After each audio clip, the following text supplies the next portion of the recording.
Olá pessoal, meu nome é Jonatas, eu sou monitor da disciplina de Habilidades 2, juntamente com Joseph, sob a orientação da professora doutora Natália. Nessa aula eu irei falar sobre a extração de óleo essencial.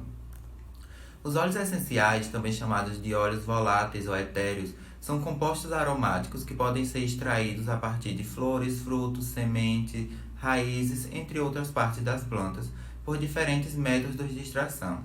O termo essência se deve provavelmente ao fato de que esses compostos têm a capacidade de exalar odores, que geralmente são agradáveis. Os óleos essenciais possuem uma composição química muito complexa. Neles podemos encontrar hidrocarbonetos, álcoois, éteres, cetonas, aldeídos, fenóis, entre outros, mas os principais componentes encontrados são os terpenos. Nas misturas, esses componentes podem apresentar-se em diferentes concentrações, podendo apresentar alguns compostos majoritários. Por exemplo, no capim-santo, o principal composto encontrado é o citral, enquanto que na casca de laranja é o limoneno.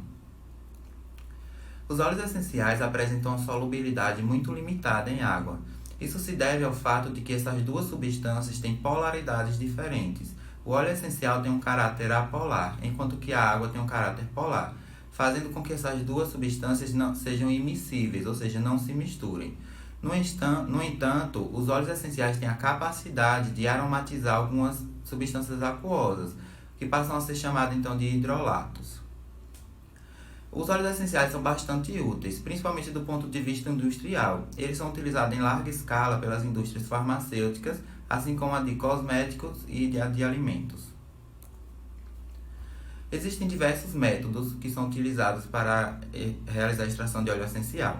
Um dos mais utilizados é o da hidrodestilação, onde o material vegetal é completamente imerso em água e o óleo essencial é extraído através do arraste por vapor d'água. Para realizar esse método, utiliza-se o aparelho de Clevenger, que é esse que vocês podem observar aqui. Então, para realizar a extração do óleo essencial, deve-se fazer basicamente o seguinte.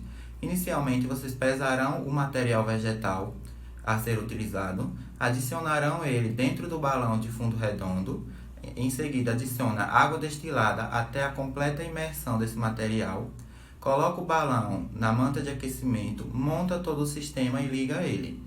Após um tempo, esse sistema irá aquecer, fazendo com que a água ali presente entre em ebulição e o seu vapor arraste esses óleos voláteis dos vegetais em direção ao condensador. Chegando no condensador, ele sofrerá aquele processo de condensação, fazendo com que esse vapor retorne à sua forma líquida e esse líquido seja então direcionado para o tubo graduado.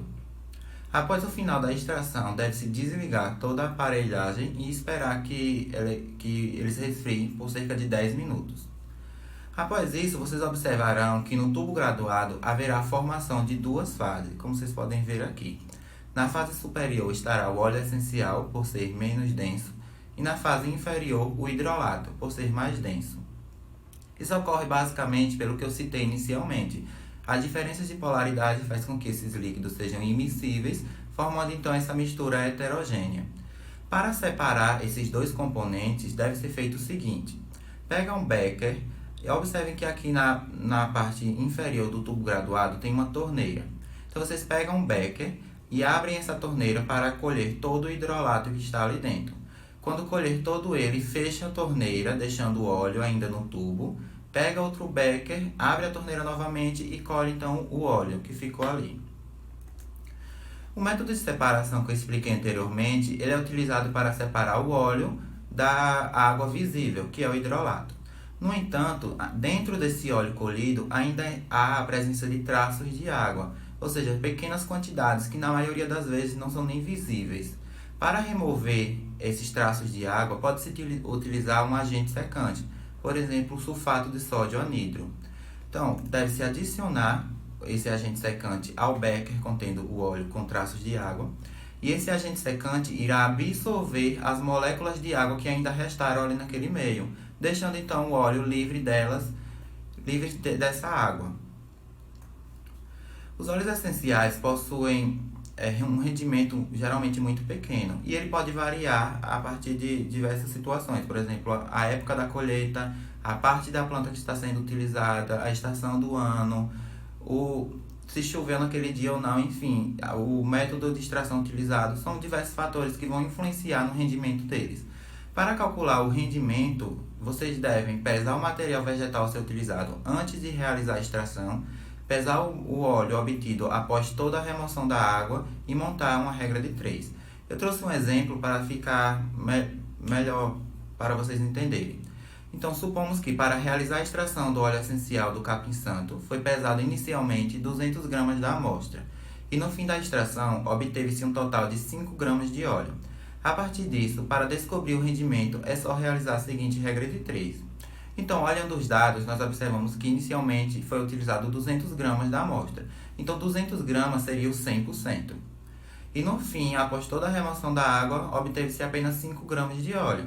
Então, 5 gramas estará para X. Fazendo esse cálculo, descobre-se que X é 2,5% e esse é o rendimento dessa extração do óleo essencial do capim-santo. Então é isso, pessoal. Espero que vocês tenham entendido e até a próxima.